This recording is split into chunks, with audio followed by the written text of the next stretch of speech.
Un reproche qui revient souvent dans la bouche de l'opposition, c'est que Richard Fourneau gouverne par effet d'annonce, surtout en matière d'urbanisme, d'infrastructure. Absolument. Bon, est-ce qu'il faut rappeler le deuxième pont dont on en a fait de gorge chaude, on n'a jamais rien eu. Le funiculaire, c'est un grand projet maintenant, c'est plus tellement si important que ça. Il vient de le dire, de l'annoncer. On sait très bien aussi qu'il y a beaucoup de misbrouilles au niveau du collège. Monsieur Tixon, je n'ai pas dit ça. Tu as dit, oh ben, on ne l'a pas obtenu, c'est pas grave, on a une autre idée. Je n'ai pas dit ça. Quelle constance dans les grands travaux. Enfin, il faut avoir un peu de colonne vertébrale, monsieur le bourgmestre. Je dis que le fait de ne pas avoir reçu les subsides européens est une bonne chose. N'est pas une bonne chose, mais à un moment donné, permet de tracer une ligne et de ne pas croire à la quête du Saint Graal pendant 10 ans en attendant les subsides européens. Donc, nous montons le dossier. On y viendra. Est-ce que je peux juste apporter un petit élément?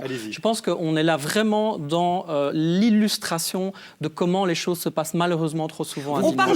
Je pense qu'il faudrait s'intéresser qu'aux briques, il faut parler plutôt de projets de convivialité. Ça, c'est clair. Mais ce que je veux dire, c'est que même sur les gros projets, la Croisette l'a démontré, je pense qu'on doit inverser la méthode. On doit discuter avant, ensemble, sur les gros projets. Et de nouveau, ce projet mais est-ce qu'il n'y a pas trop de gros projets, justement, à Dinan? Pas nécessairement. Mais ce projet Montfa n'a pas... On n'en connaît que des bribes, nous. Ce n'est pas normal. Et même si la task force était indépendante, qu'on discute de ce genre de projet ensemble. Nous avons formulé... Je ne mens pas, nous avons formulé une proposition au niveau du PS d'un parking au Mérinos avec une passerelle. J'ai écrit au collège en disant, moi je ne veux pas vous coincer en arrivant au conseil communal en vous demandant de dire oui ou non. Non, ce que j'ai demandé, c'est qu'on se voit, eux et nous, mais avec les autres partis d'opposition, et qu'on discute ensemble de savoir est-ce que ce projet est intéressant, est-ce qu'on peut actionner nos relais. Je pense que c'est cette méthode-là que moi j'aimerais qu'on pratique en politique à Dinan. Et ça, j'ai pas de réponse à ce que vous disiez, Laurent Belot ment.